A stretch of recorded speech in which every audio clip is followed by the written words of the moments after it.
Hello, everyone. Welcome to this episode of Sunday Messages. We are covering one of my favorite topics today, and that is no. As in the boundary, saying no, telling people no, owning your no, all things no. And boy, oh boy, do I love telling people no. So I'm excited to have this conversation. I also wanted to mention really quickly that I understand a lot of you who are listening to this right now probably came over from Enlightened, the podcast, because in that episode, I had her give a disclaimer that I recorded this episode for you guys as well.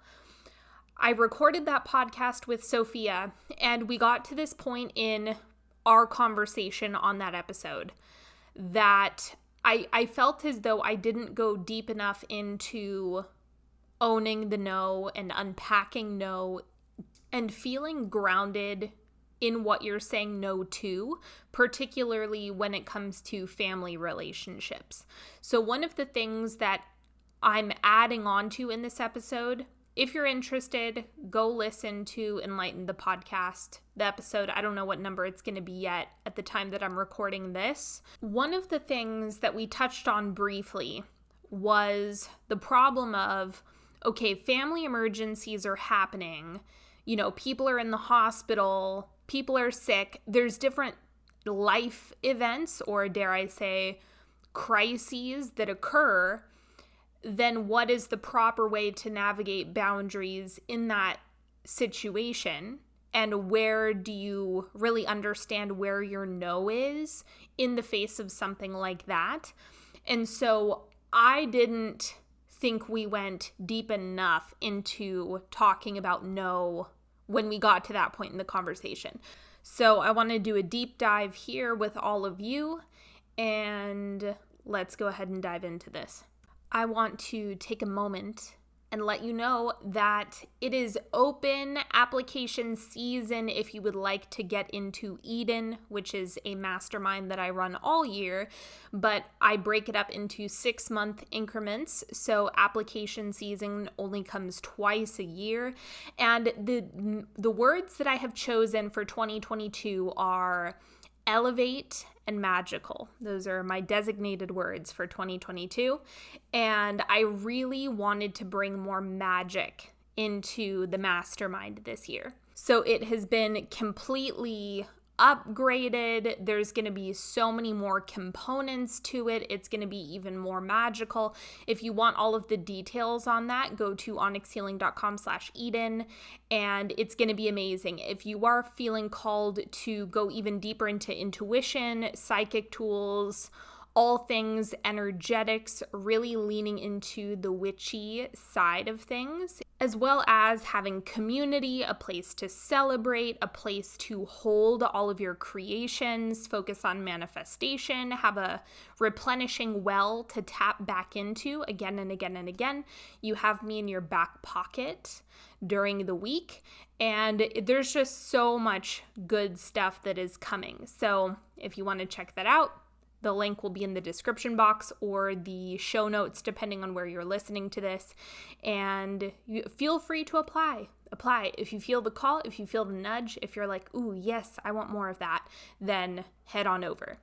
As we begin unpacking no, I want to make a very clear distinction on which kind of no we're talking about.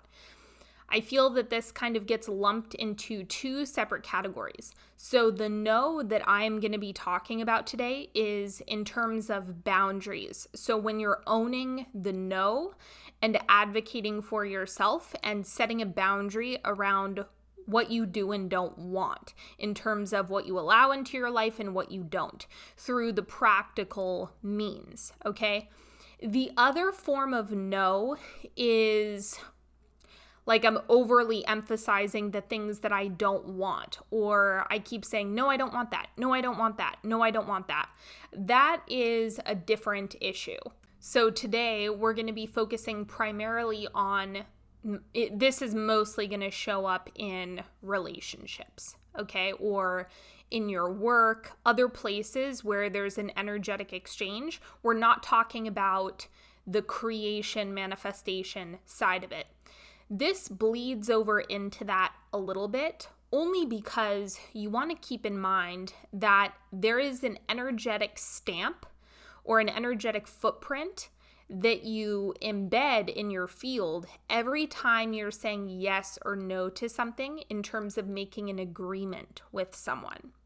So understanding yes and no is something that is going to make all the difference in terms of what you get more of in those relationships and how they unfold.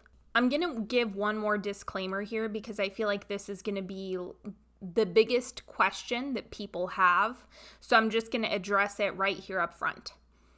When it comes to telling someone no or setting boundaries, I understand that there are some situations in relationships, let's say cohabitation, or if you're still living with your parents, where sometimes there is a need to understand that in order to have a harmonious relationship and environment, you do have to just get your energy behind the yes, because it's part of the reciprocation and the flow of the relationship.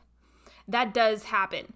By no means am I suggesting that if you live with your parents and they go out of town and they ask you to feed the family dog, that you should just say no because you don't feel like it. That's not what I'm talking about. It really would be, okay, what is the most harmonious, best way to go about that? And there are times and spaces where saying yes actually contributes to the best possible outcome in that relationship, okay? But generally, that is a very narrow context, and I know that not everyone who's listening to this is dealing with that specific of a situation, so I understand that those circumstances exist, but that is more than likely not the bulk of the issue surrounding the word no. So I just wanted to address that to avoid any confusion, but that's a very narrow lane that some people are operating in. Okay, so we are going to take a moment to imagine something here. And I just want you to imagine yourself in some empty space.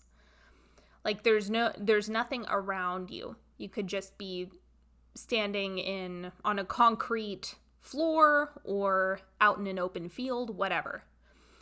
I want you to imagine that outside of you there's a giant salt circle. Everything that is inside that salt circle, everything that you allow in, is what you're saying yes to.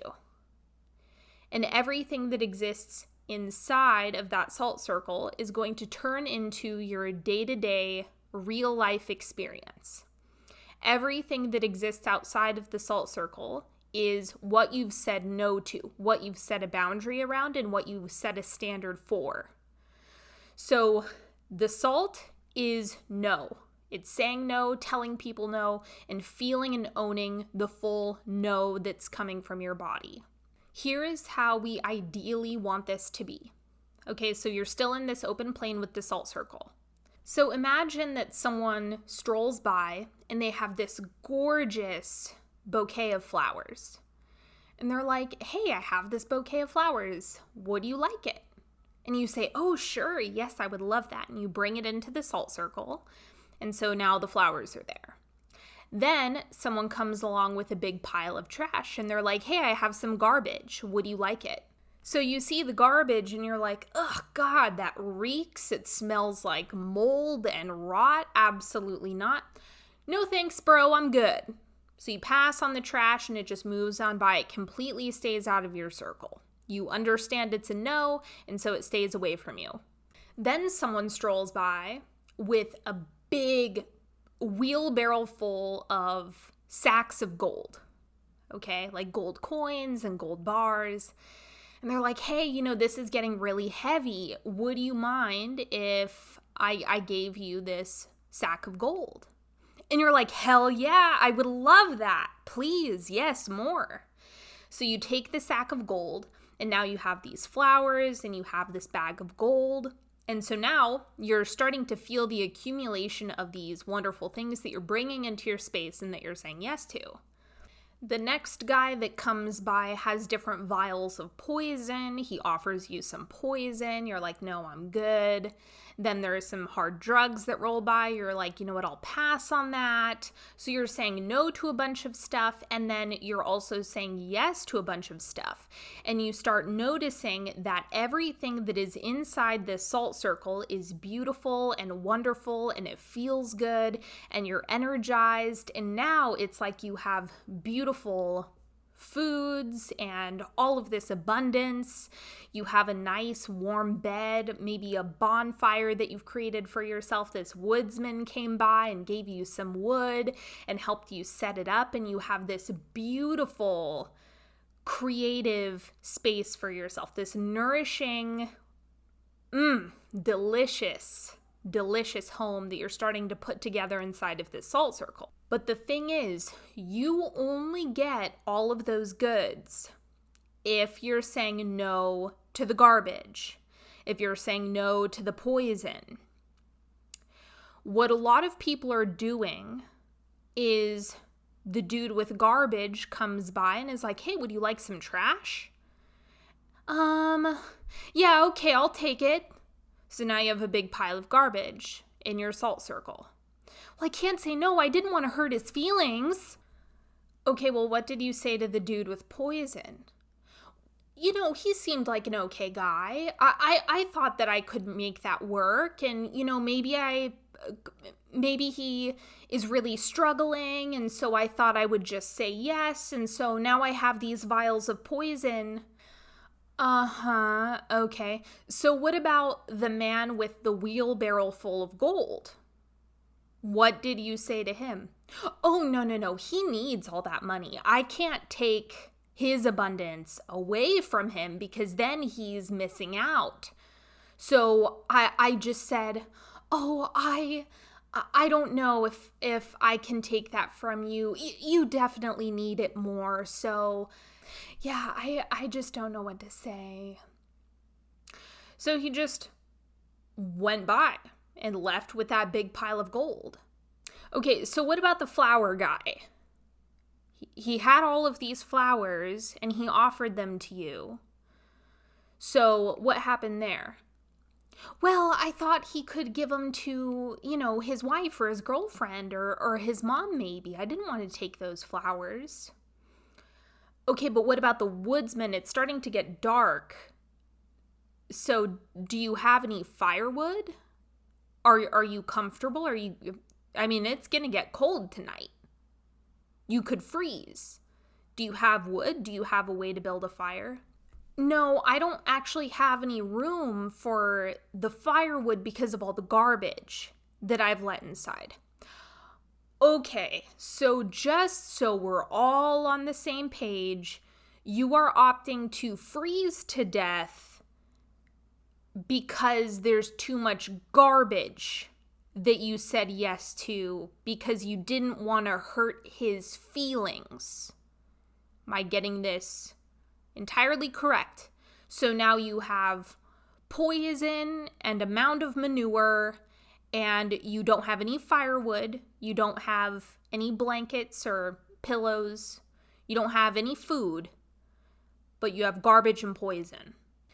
So in case you're wondering how I see it when people don't say no, this is how I see it. Their lives are full of garbage and misery and poison.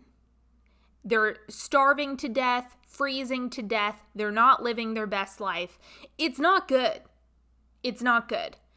That's what they have going on from a lack of understanding their no. People pleasing will lead to that type of situation. Not saying no will lead to that type of suffering. Unnecessarily. The dude with the gold and the flowers and the firewood, they were all there. They came by. They're around. They're available. But if you're full of trash or you don't want to hurt someone's feelings, you wind up with the salt circle filled with a bunch of things that you really do not want and is going to make your life really difficult. So let's take this to more of a real world application. When it comes to energetics, what you say yes to, you are going to get more of. Because if you say yes to it, the universe, the quantum field, is going to respond and say, okay, so more. If you say yes to something that brings you stress, that doesn't feel good, that's totally out of alignment, if it's coming from obligation or fear, anything like that, you're going to get more of it. Because you've said yes to it, you allowed the salt circle to fill with all of that garbage, those frequencies that really do not feel good. So now the garbage guy is going to come by and he's going to say, oh, you want this garbage? Here's some more. You like this garbage. It's in your salt circle. That means you like it. That means you want it. Here's some more. And so now you've set up this subscription with the garbage dude, the trash man. And he's going to come and he's going to give you that trash, whether you like it or not. Until you say no, until you proclaim that that is not what's going to come into the salt circle, that is what you're going to get. So this is exactly what happens to people pleasers when they feel some obligations start to rise up, when they're feeling that sense of icky duty. Not something that you're committed and devoted to and you desire to show up for. That's a completely different frequency. Again, the distinction between obligation, fear of punishment, fear of persecution, and devotion and clarity and love, those are on opposite sides of the planet in terms of experience.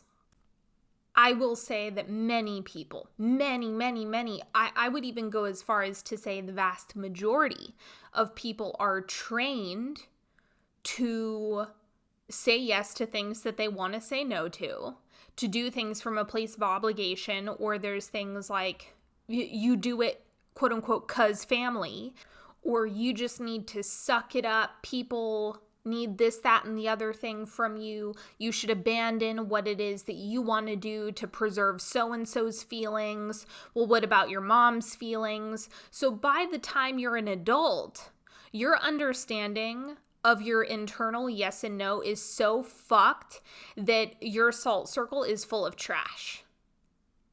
And you're like, I am drowning in trash. What do I do? I have no clue how I got here, but I can't stop saying yes to the trash. And what makes this even stickier for people is that the perceived risk of saying no and letting things move on by and stay outside of the salt circle is being ostracized by the family, having your parents cut you off. It brings up this sense of danger. It targets a very primal part of us. And so, of course, any average person is going to want to stay away from those feelings because it hurts. It really hurts. The risk brings up a lot of fear because the perceived, I'm using perceived very intentionally here, the perceived risk appears to be very high, even though unless you come from a violent family, that being the only true exception, the risk is not as high as you're perceiving. The other misconception about no is that telling someone no is going to damage the relationship. Or if I say no, then there's going to be all of these negative consequences, or she's going to throw a hissy fit, or he's going to cut me off, or whatever it is that you think is going to unfold. And then operating as if that's the worst possible outcome opposed to what you're already doing. Let me put this in a different light for you. Let's say you have a relative who calls you and is constantly asking you for favors. And every time you get asked to do a favor, you say yes, because saying no is too scary for you. So you say yes, and then you're doing things from this place of fear and obligation and not wanting to hurt anyone's feelings or rock the boat or whatever it is that you're telling yourself. So now every time that person calls you, you start to feel anxiety. and you start to feel fear and you start to feel stress and you're like, oh my God, I do not want to answer this phone call. I don't want anything to do with this person. No, I don't want to do a favor. Now I want to bury my head in the sand. So now it's triggered this avoidance within you because having contact with this person, you now associate with not being able to say no, which is completely within your control, and having to do things that you really don't want to do. So what the fuck was the point in saying yes all those times if you've damaged the relationship anyway? Here's the thing. All of this was completely avoidable because you could have said yes to the person who came by with flowers rather than the person who came by with trash. You could have. These, what you think are small choices, results in the situation I described earlier. No firewood, no food, no pleasure, no pillows, no blankets, nothing. No gold, no money, no treasure, nothing but trash and poison because that is what you keep saying fucking yes to because you are too afraid to say no. Because the thing is, in order to have all of that treasure inside, you can't say yes to the trash man. Or some of you have set up these subscription services with the trash man, and then you bitch and moan and you talk to your friends about it. Why is she always calling me, asking me for things? Why is he always wanting this from me? Oh, I don't know, because you cave at the slightest bit of discomfort rather than expecting gold and flowers and bonfires inside your salt circle? That could be how it is in all your relationships, and I want each and every one of you to know that. Here's the really, really, really nice thing about no, is that in my experience, if you get really good at saying no, people don't want to ask you twice. If you have a really firm, energetic no, then people are not going to want to come back and experience that again and again and again because people don't like being told no either. And one of the things, if you really want to master no, if you want to fully own the no, you have to be okay with people being uncomfortable. And also understand that if you're bluffing, if you are not truly set in your no, if you are still available to be convinced, or if you're still available to cave, then people will take advantage of that. They're going to be able to feel it from you, and they're going to know you can be pushed. So when we're talking about this salt circle that I did in the beginning, where you can have unicorns and rainbows inside if you want, that salt circle has to be absolutely unwavering in your no. There can be no gap for trash man to come in. To be clear, the no that I'm talking about is energetic 95%. 5% is your delivery. So there's a small sliver of you that have a really grounded, neutral no delivery. There's going to be some of you that skew more aggressive. I would say that's also like a medium percentage. And then there's probably going to be the bulk of you are too soft in your no. So no matter what, the energy behind is what matters most. You fully owning the no. Understanding that you are unshakable no matter how you deliver it. Now, for those of you who have been listening to my podcast for a really long time, you know I skew aggressive. So in the extreme, if your boundaries are deploying like an airbag, that's also not the best. That doesn't make for the most sustainable relationships either. Because then in the extreme, it doesn't make anyone else feel good either. On the opposite side of the coin, if you are too soft in your no and in that delivery, then it's also going to extract this sensation where other people need to pick up the slack and kind of like bulldoze you or steamroll you in order to get a clear answer. And if you answer no in a really soft or unstable way, it's actually going to bring up some confusion in others. And so then you're going to get the response like, yes or no, make up your mind, pick one, hurry up. Like, people are going to start applying pressure to that. And you don't want to elicit that from others either. So the point is, anything in the extreme isn't going to serve, because it lives on the extremes for a reason. We want to come into center as much as we can in a way that still feels authentic to us. But I want to be really clear on the energetic side of things. The energetics are the most important. You understanding what is a no for you is the most important piece in all of this. The delivery is something that is going to extract the best from your relationships. So doing some refinement around delivery is something that, if you're really in an extreme, you're going to need to practice that in order to make the best of your connections. But what matters most is the energetic piece, because that is the part that people feel, and that is also where you're going to be creating from. If you have really weak boundaries, you're going to get flooded with people who are pushing your boundaries to high hell, because it's going to keep bugging you until you fortify them. And by fortify them, I simply mean practice. No matter what, you might need to practice softening a little bit more, or building up a little bit more strength in how you set boundaries, a little bit more firmness in how you set boundaries. And that part is really just practice, getting more comfortable with it and acclimating to saying no and owning that. Let me move into another piece, because this is something that I feel people asking as they're listening to this. But what if I don't know what's a no and what's a yes? There's a couple ways to do this. So the easiest way is you need to be sensitive to how you feel as you play things through in your head.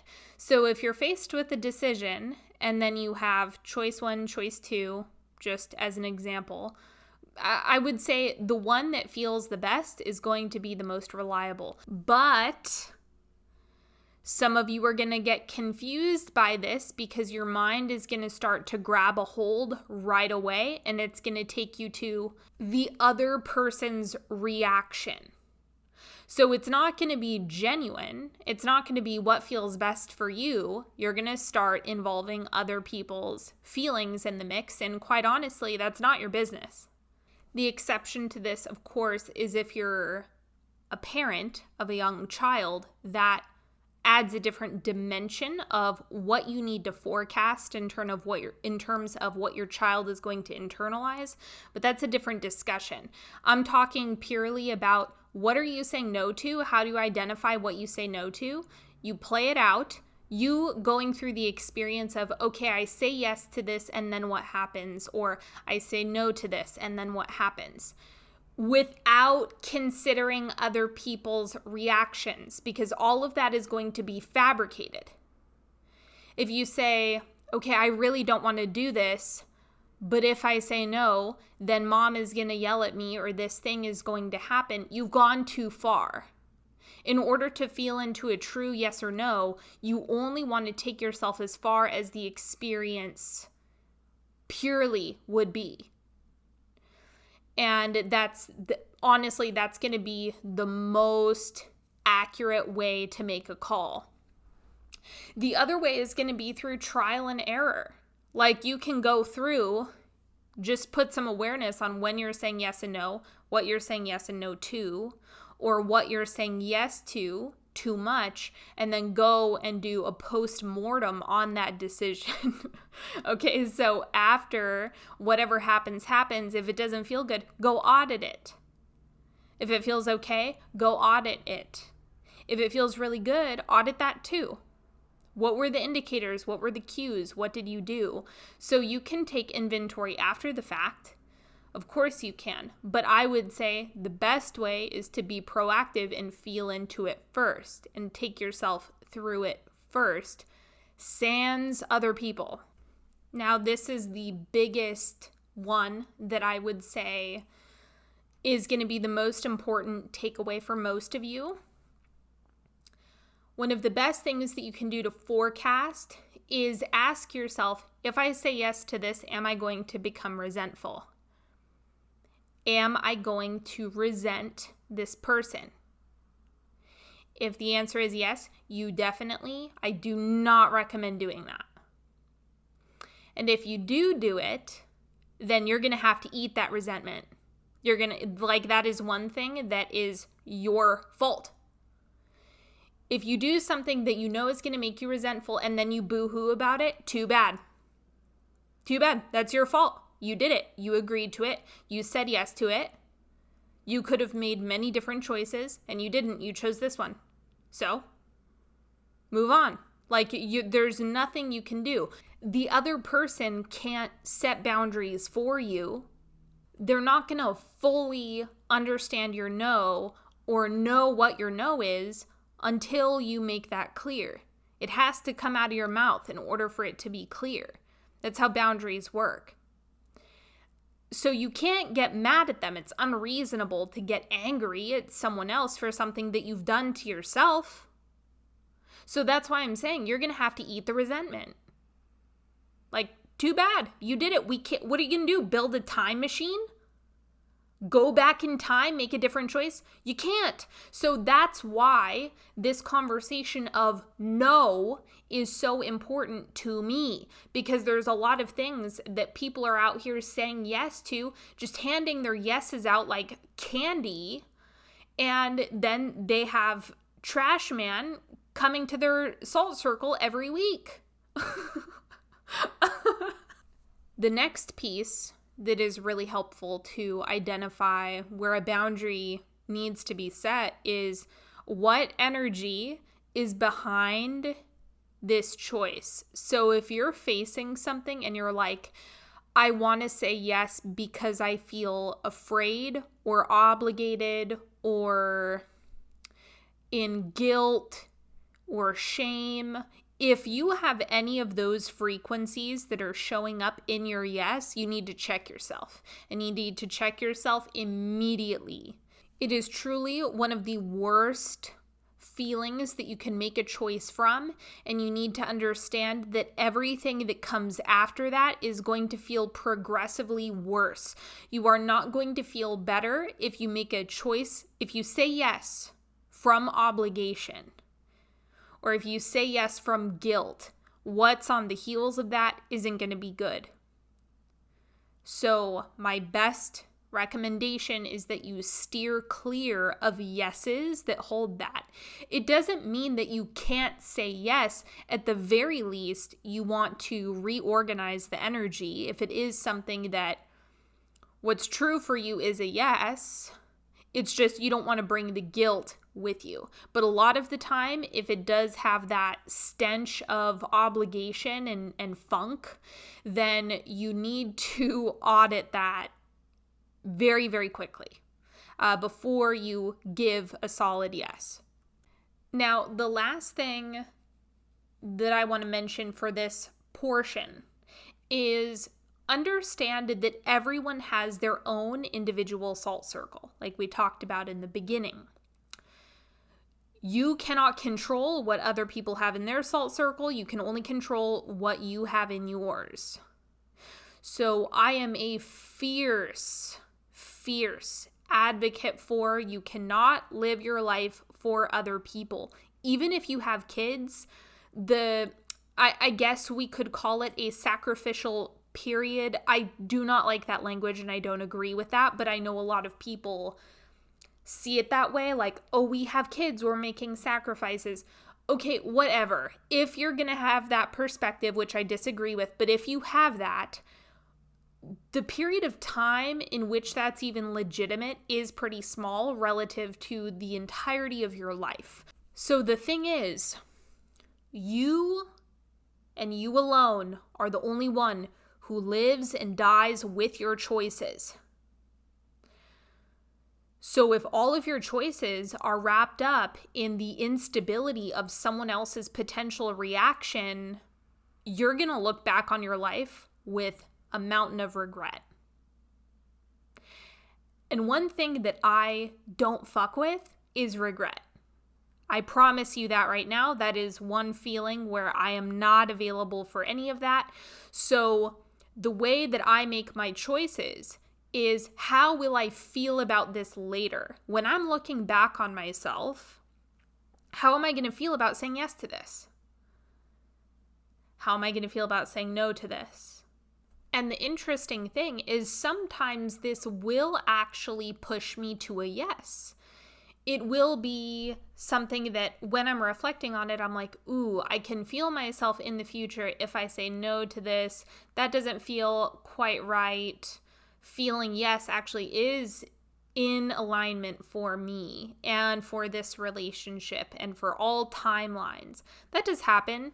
It's not super common, I will say that. Usually my no's are really clear and really easy to understand, but there have been occasions where I feel into it and I'm like, yeah, this is a yes for me. I feel good about this. I feel good about my choice. I feel good about looking back on it in hindsight, and that is something that has saved me many times.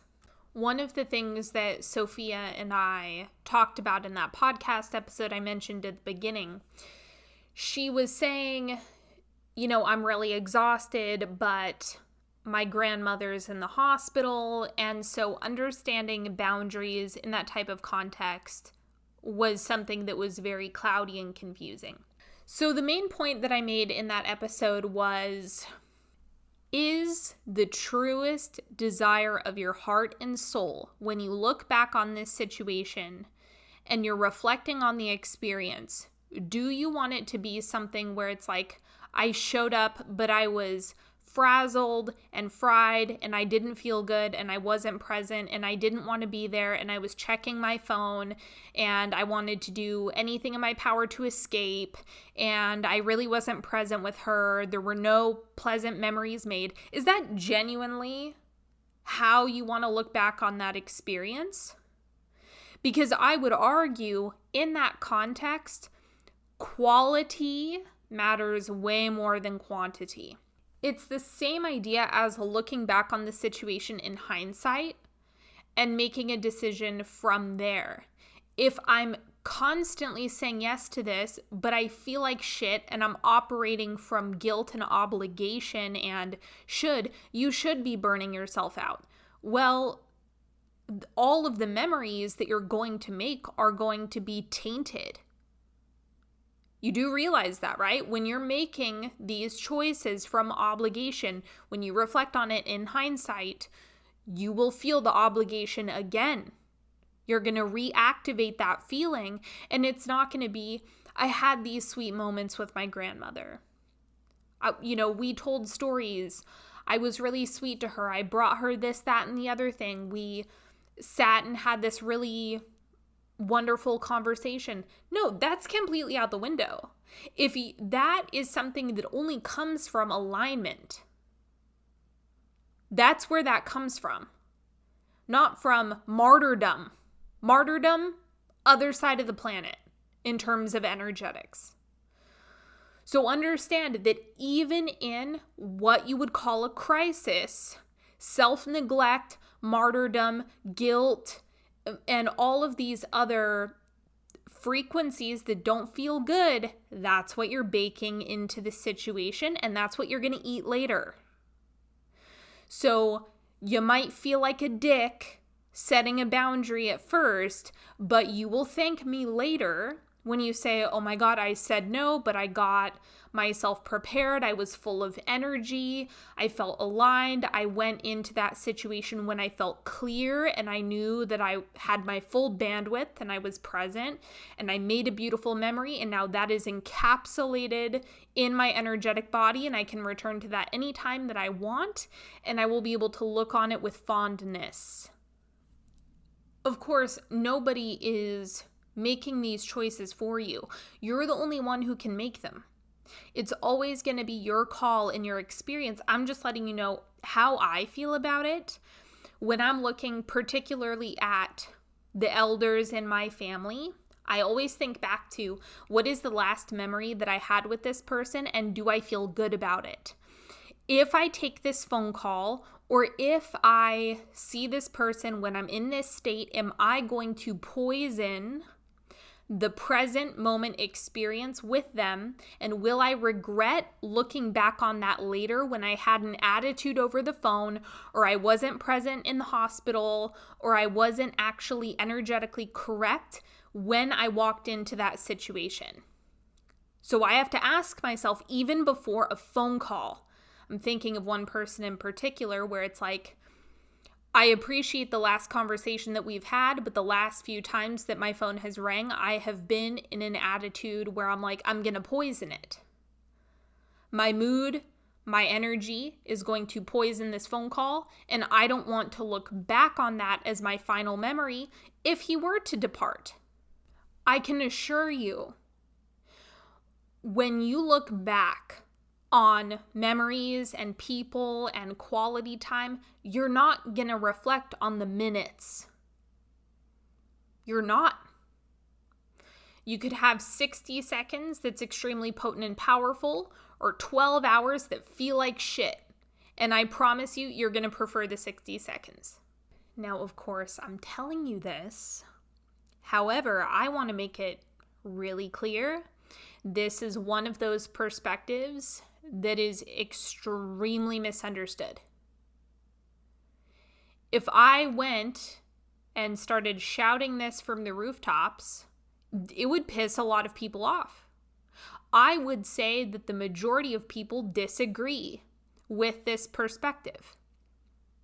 But the thing is, the only thing that I care about is, what am I going to think at the end of my life? I don't care if there are people who have different philosophies about how they would approach a situation like that, but I'm not going to be in their shoes. I'm only going to be in mine. So the only perspective that I can really count on is my own.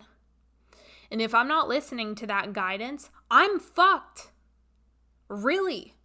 I seriously mean that. If I cannot trust myself and my own guidance and my own connection to God and all of that, then, I'm going to get lost. I'm going to get lost and dissuaded by every perspective under the sun. So, of course, I'm sharing this with you, but understand that this is likely an extremely taboo topic that a lot of people wouldn't agree with. They would say, no, suck it up, be there for the 12 hours, forget energy. What does that mean anyway? You just need to do it because family. They would start dumping that jargon onto you. So if you're in this situation, if this actually applies to your life, I am not suggesting that you explain the details to them or that you try to get them to see this from your angle, because it's the type of thing that is just going to make people dig their heels in further. I'm sharing this because if it lands and if it resonates with you, that's something that you can hold, but this is not the type of discussion that I would expect everyone to agree with or understand. So I'm just throwing that out there for your awareness, if you will, that, not everyone is going to get this, especially with people. Okay, hear this. When you're dealing with people who believe that relationships end at death, this message really is not going to land.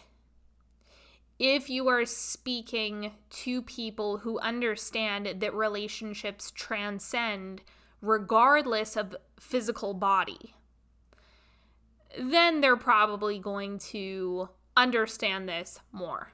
But for people who think that death is the end, oh my God, this is way, way, way taboo. No fly zone with this.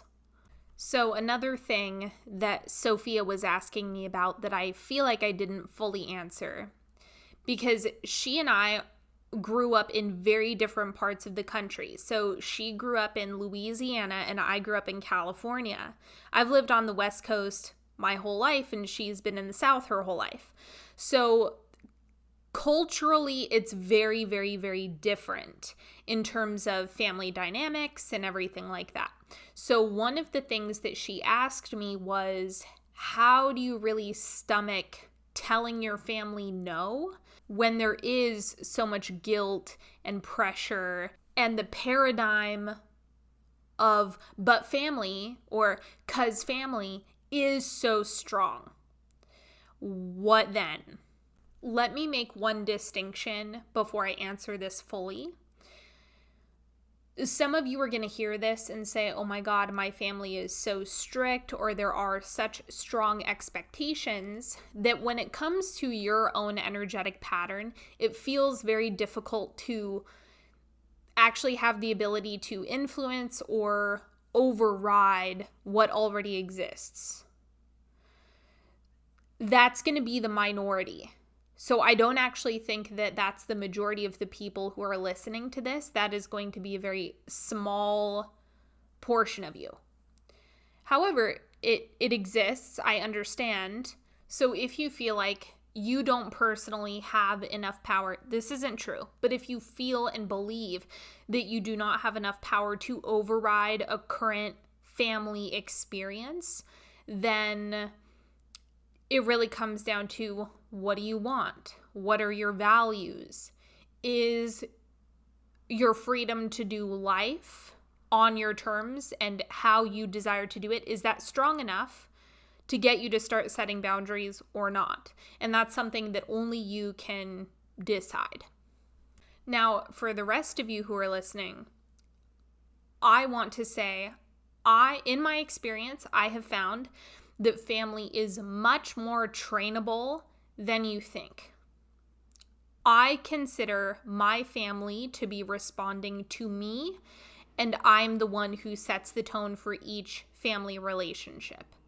I'm in charge. I'm training them how I want them to respond to me. I know it sounds ridiculous, but I really do see it that way. Because I can tell you, I am not treated the same now as I was 5 years ago.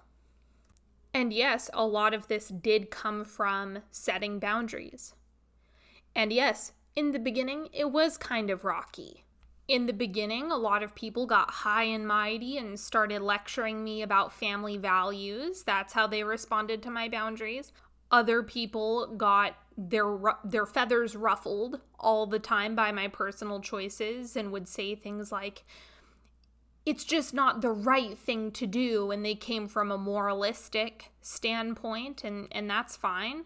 But I really want to emphasize this again and again and again. You are with yourself 24 hours a day, 7 days a week. It is you. You have to live with your choices. You have to die with your choices. You have to live with all of the energetic pieces that compose your decisions. You have to live with your memories. You have to live with your energetic patterns. You have to live with all this shit. It's easy for someone to come up to you and say, I'm uncomfortable with what you're doing, so I want you to contort yourself so I can feel better for 5 minutes. It's easy for someone to come up and tell you that. But what I'm saying is, you're going to have to live with yourself all the time, always, forever, eternity. You are going to have to be with yourself for eternity. So other people, fickle. They flip-flop all over the place. They change their mind. They forget about things. So in the heat of a moment, that is the worst time to abandon yourself or drop your boundaries or lose your no and say, okay, trash man. Okay, fine. Come leave a pile of trash. Fuck that noise. No. Hold your no. Hold the line. Hold the line, because you're going to have to live within that salt circle 24 hours a day. 24 hours a day. The phone call from your mom, maybe 20 minutes, and guess what? You can hang up. The stuff that you fear from other people and your family, it goes away. You don't go away. Ever. You don't even leave yourself when you die. So if someone is coming up to you and telling you to modify your personal values or your choices so that they can be more comfortable, that's inherently selfish. It is. They're asking you to do something so that they can feel something. That's extremely codependent. So you really need to look at the impact of what you're doing. Seriously. If you cave, that is something that you could end up ruminating on for years. So what's it going to be? Let's say you cave to a family member. They're happy for 5 minutes. And then it goes away and they're on to the other stuff that they have going on in their life. But you think about it for a long time. You ruminate about it. You regret it. You feel bad about abandoning yourself. You feel like shit. You spiral.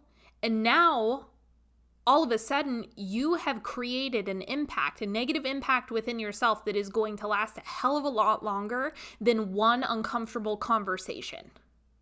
So the thing is, no is like a Band-Aid that you want to rip off. Just fucking do it. Just do it. Just say no. Do it. Rip it off. You'll be fine. You'll live. Say no. Set the boundary. Do it. Do it. Do it. I want to be in your head every time you're approaching this boundary, and I want you to hear me. Do it. Rip it off. You will be fine. The pain, it's going to go away. 2 seconds. A little sting, it might pull out a couple hairs. That's it. Done. Then you can move on. Band-Aid off. Free to go. Now, depending on how comfortable you are setting boundaries, you might need that pep talk for the smallest of stuff. And then for others of you who are more comfortable with boundaries, it's just a more intense situation. You know, it might be something that you have to work yourself up to with something more, just something that feels much bigger, like a more intense situation. So everyone is at different levels with all of this. So let me bring this discussion around full circle. When I was 14, I had a really impactful situation happen. I'm not going to go into the full story, but it was the first time in my life where I understood the impact of no fully. And it solidified for me that energetic no does create a salt circle where things stay out. I didn't understand that fully until I was 14.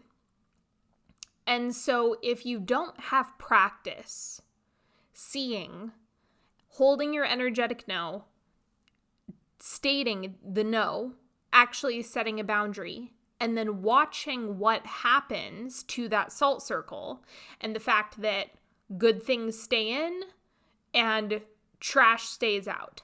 Until you have practice doing this, it's going to be conceptual. You are not going to fully integrate what I'm saying until you start doing it. So you can think about it, meditate on it, contemplate it. It's not going to do anything until you actually put it into action and you see what I'm talking about. Because the more you do it, the stronger it gets and the clearer things become. The more of a sanctuary it becomes within that perimeter, within that salt circle. So this is something that you have to actually apply in order to see it unfold and become a real life experience. So, in closing, you're the one who has to live with your everyday choices and the things that you allow and disallow into your life are what add up and overflow into your reality. So choose wisely. Let people be uncomfortable if you're in the early stages of setting boundaries and people aren't used to you setting them and saying no. It's okay. They're going to be fine. They'll live. You will get stronger. So that is what I have for you today. I know you know people who need to hear this podcast, And if you feel called, please share it with them, because I know that this is a really meaty episode, so I hope that it helped you. And of course, if you feel like you're being called to Eden, if you're getting nudged, if God is like, hey, go get in that container, that thing right there, yeah, go do that thing, then apply onyxhealing.com/Eden, EDEN. And I love you all so much. Have a beautiful rest of your week, and I will talk to you next time. Bye-bye.